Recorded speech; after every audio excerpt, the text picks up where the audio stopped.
Hey everyone, Rod DeGeorge here, and welcome to Different Strokes, a series where I invite select players from all over the world to pick a piece of music and jam over it. I will then jam over that same piece, and we'll both talk a little bit about our thought process and how we approached it, all in hopes of inspiring new ideas and fresh approaches for all of us. I hope you enjoy. Peace.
Hey there guys, Fabian Ratsak here, and I'm very glad to be here actually. Thanks so much, Rod, for inviting me to playing or improvising a solo over a track of my choice. And I choose Hideaway because I really love this song. It's actually a 12-bar blues, pretty basic, but I love the song so much, and I like improvising over it because basically it's a 12-bar blues, and you can use your straight pentatonics, but there are also some cool things you can use and to keep it fresh and interesting. And I hope I did some of these things for you to keep it interesting. So I'm just gonna start try to explain you what I think, or what I was thinking when improvising, and different concepts I'm using here to improvise. All right, so here comes the first really interesting part, I think. We're playing now over the B7 chord, which is our 5th chord. So here I'm using this kind of lick, ending on the root, but starting on the 4th. And so basically there are pretty much alterations here. We have the 4th, the sharp 5, flat 7, chromatic passing tone 7, and then we have the root again. So pretty outside notes. I guess we're talking here about the B altered scale, I guess. And then I'm just thinking in the good old arpeggio. Basically it's a diminished arpeggio, B flat. So this is also a very cool idea. At least I'm thinking like this. Don't know if it's really correct. So if you have your 5th chord, you just use the B flat arp and resolve it to the B7 chord. This might be an idea you can use. And then we're back again in A, E, and B. And here I'm playing just a melodic line. The only interesting part here, I guess, is I'm using the bending. and I'm using it on the 6th bend up to the flat 7th, so we outline the chord again. A little bit of luck, I guess. So the next section is over the B7 chord. I'm basically playing an A dominant 7 arpeggio.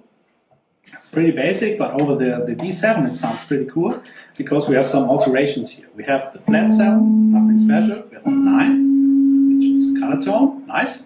Then we have the 11, also color tone, and then we have the sharp 5, which gives us the idea of... I really like the sound of the sharp 5 in this situation. And then the next thing, I'm doing just a basic diminished arpeggio, also over the other chords, like a sequenced arpeggio. Something like this.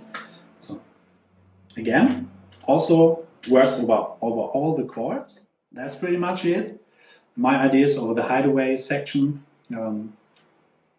Pretty improvised.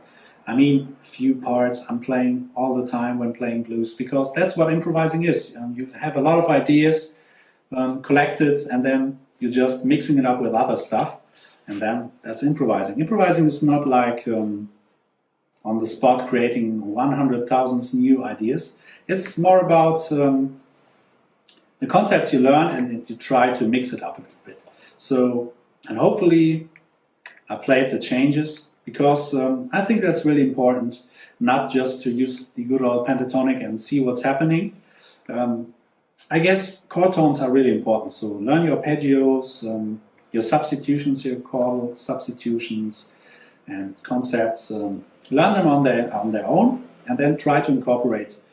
But not too early. I would just practice the arpeggios, the chord tones, the fretboard knowledge in general. And it's a never-ending process. I mean, if I listen again now, I find a few spots where I could play it better.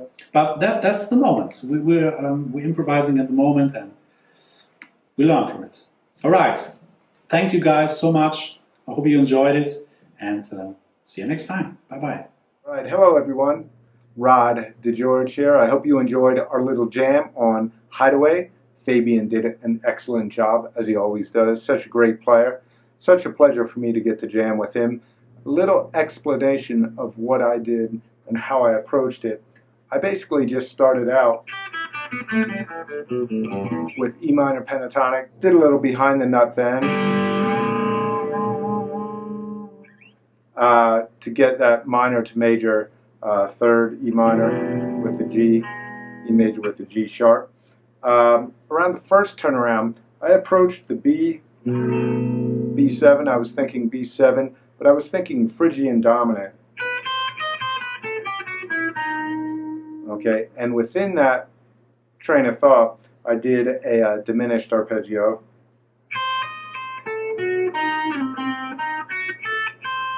Now with this shape, you can just move up and down in minor thirds. And then when I went to the A, I thought the same way, but then I went up, okay? And then the second turnaround, I just did E minor pentatonic all the way down.